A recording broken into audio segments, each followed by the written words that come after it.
Alex,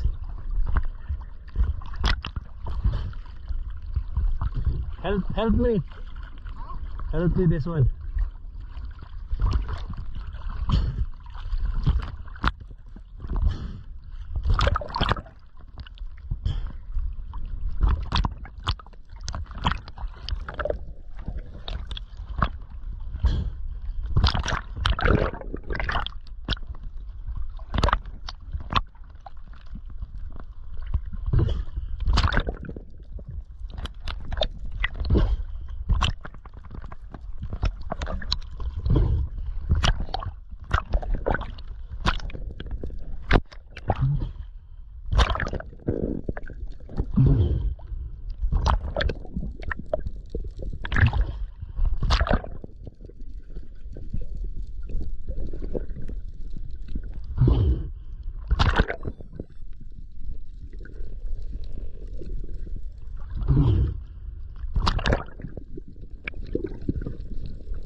Ayun o.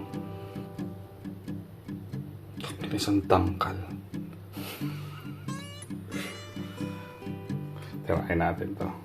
Okay. So, gawin natin dito. Lemon. Tapos pakulo natin. Water. Ginger. Sampalok.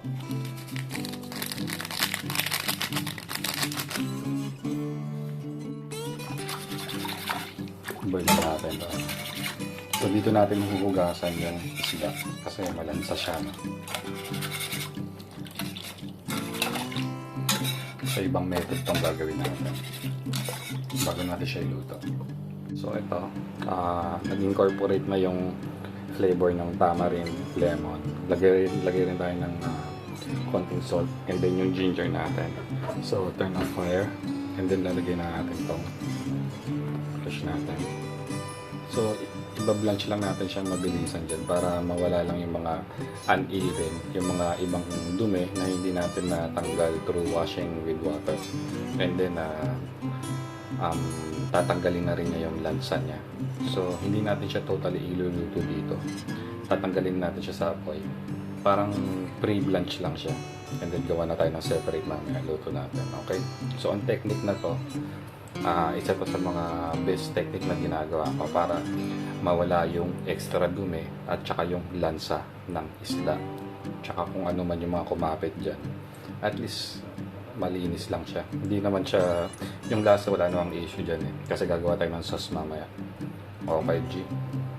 Yan o. So nakita niyo may mga scams. Ayan o. Yan yung sinasabi natin. Yung ibang dumi niya umaangat. Patay na yung apoy mga boss ha. So, ito na yung parang pinaka-final washing ng isda natin bago natin siya iluto. Okay? Yan, nakita niyo yung mga dumi. Yan o. Yung mga umangat na yan. Okay?